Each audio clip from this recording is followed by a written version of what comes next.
Yo, talking about The Square today. This is the new film by Ruben Östlund, the director of Force Majeure. I knew I wanted to see this because I loved Force Majeure, so I went and checked it out. It's really great. Let's get into it. The viewing experience for this movie is really great. It's hilarious. I thought Force Majeure was hilarious. I think this movie is hilarious. I love modern art. But at the same time, I love to watch modern art get ripped apart. Because I think to a certain degree, if you're going to take modern art seriously, you have to realize the whimsy in virtually all of it, in a lot of it. And I think that's something that this movie does really well. It's really smart, and it's got this really nice arc to it. Ultimately, what this movie says, to me at least, is something that I've been thinking about a lot recently as well, which is that if you care more about how you look than about the way you make other people feel, then you're an asshole. And that's ultimately the problem that the main character here has. He starts out as kind of just a kind of pretentious, like blowhard kind of guy, and you're just like, who is this guy, you know? But at the same time, he tries, he tries to be good. And then over the course of the movie, it just slowly devolves into you're just kind of like, what a wiener. Like, this guy is not... He oftentimes tries to do the right thing. Like, he tries to make up for any, like, missteps that he makes. But it's always late. It's always too little too late. And it ends up just kind of fizzling out. And I think that's as frustrating to me as a viewer as the structure of the last 15 or so minutes was. It's what this guy deserved. It just kind of fizzles out into nothing. And that whole structure, that whole idea of the movie is brought to life in the Monkey Man scene in a very short amount of time. The Monkey Man scene is I think, a representative of the whole movie, but just much more blatant. And that scene starts out, and when it started, I was sitting there and I was like, this looks really cool. Like, I kind of want to be at this. This looks fun. And it starts out as silly and kind of funny. And then really slowly and subtly devolves into something that is horrifying and gross and not easy to watch.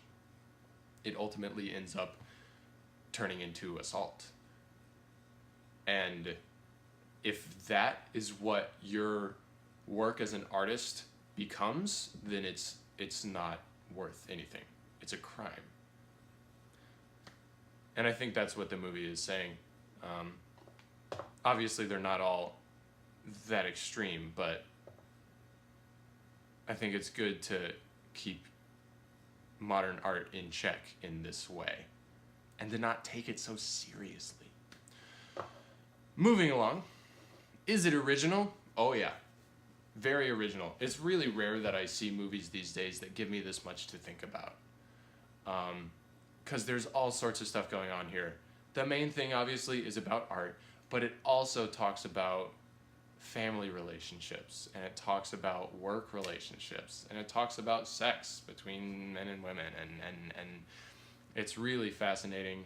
Like, you don't even know that he has two daughters until, like, halfway through the movie.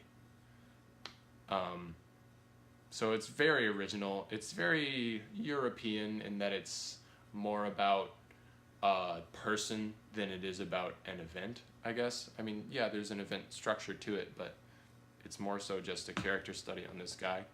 Very original. Gave me a lot to think about.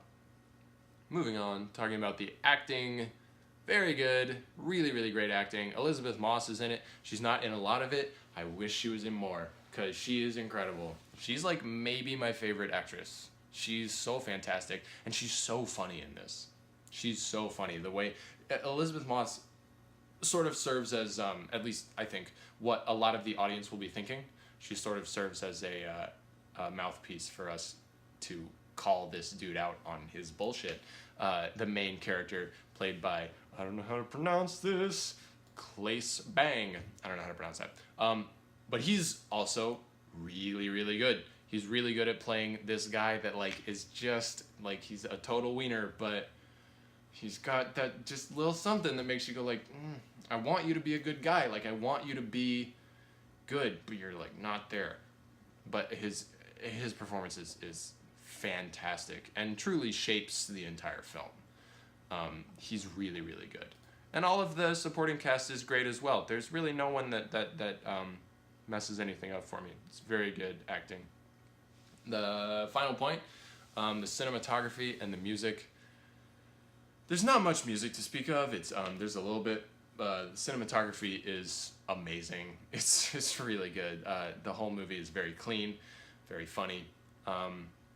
So not much to say. The cinematography is just about perfect.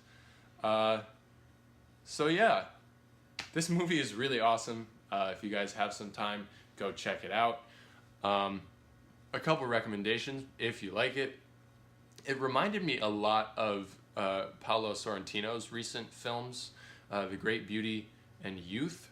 These are also films about white male artists who are not really great guys, and it's about them kind of grappling with their life.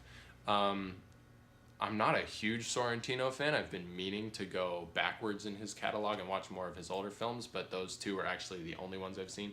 But they're really great. They're very similar to this, even in their structure.